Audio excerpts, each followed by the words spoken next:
Assalamualaikum warahmatullahi wabarakatuh. Perkenalkan, nama saya Herlinda Bisofaa, NIM 134 dari kelas 3D, Prodi Pendidikan IPA, Universitas Sriwijaya Madura.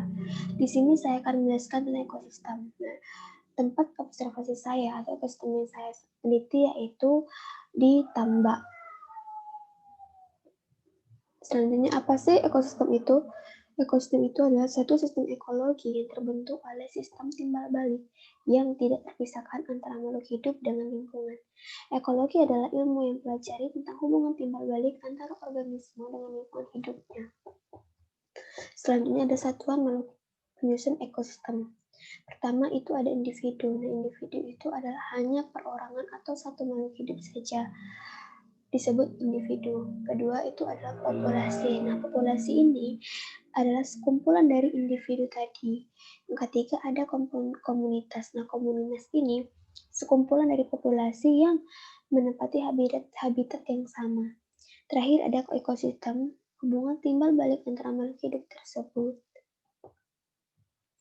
Identifikasi komponen penyusun ekosistem. Komponen penyusun ekosistem itu ada dua. Yang pertama adalah komponen abiotik. Komponen abiotik adalah komponen yang bukan termasuk makhluk hidup.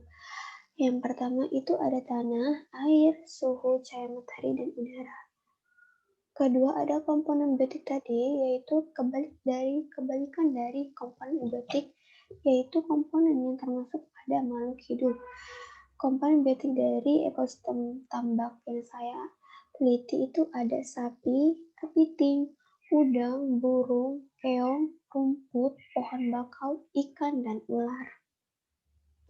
Selanjutnya aliran ekosistem. Apa sih aliran ekosistem? Aliran ekosistem itu aliran yang dalam bentuk energi, termasuk dalam perpindahan satu bentuk energi dari energi satu ke energi lainnya.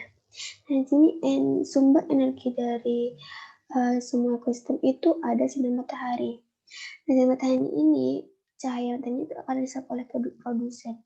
Produsen ini akan termasuk segala macam tumbuhan. Nah, tumbuhan ini memerlukan energi cahaya matahari untuk melakukan proses fotosintesis.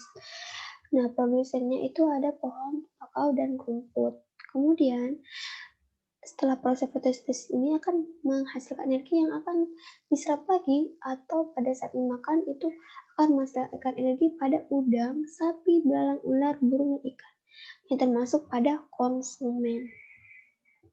Nah, konsumen tadi itu, makhluk hidup tadi itu setelah mati akan diurai atau dekomposer oleh bakteri dan juga bisa kepiting dan keong. Selanjutnya ada rantai makanan. Nah, rantai makanan ini proses makan dan dimakan yang ada di dalamnya ada produsen, konsumen 1, konsumen 2, sampai konsumen paling tinggi. Di sini cahaya matahari yang diserap oleh produsen itu teman tembakau dimakan oleh konsumen 1 udang, konsumen 2 ikan, dan konsumen paling tinggi atau konsumen 3 ular. Di sini juga yang kedua cahaya matahari, produsennya rumput, konsumen satunya sapi. Ketiga cahaya matahari, produsennya pohon tembakau, konsumen 1 udang, konsumen 2 ikan, dan konsumen 3 kepiting.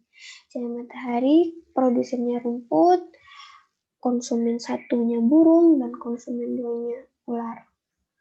Kemudian ada jaring-jaring makanan. Nah, jaring-jaring makanan ini lebih ke sama saja seperti rantai makanan, tetapi ini bertumpuk atau berhubungannya lebih spesifik lagi atau lebih sempit lagi, tapi tidak jauh beda dengan rantai makanan.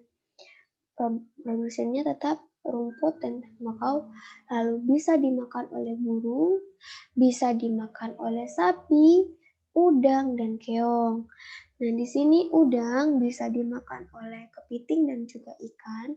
Kemudian konsumen yang paling tinggi itu menempati ular. Ular ini bisa makan ikan, sapi jika kecil dan ularnya besar, dan bisa makan burung.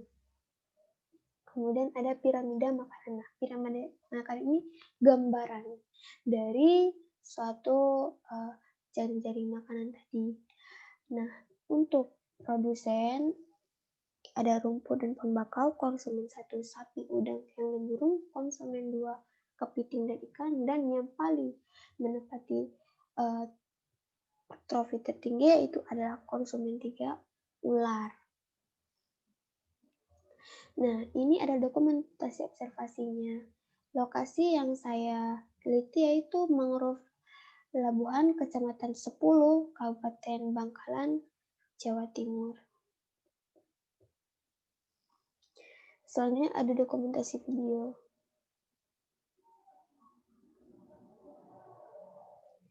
Sini terlihat jelas pohon bakau di sekelilingnya, juga sapi, rumput, dan juga ekosistem di tambaknya, burung-burung, tapi tidak begitu jelas. Sekian dari presentasi saya. Semoga ilmunya bisa bermanfaat bagi kalian yang melihat dan mendengarkannya. Jika ada salah-salah kata, saya mohon maaf.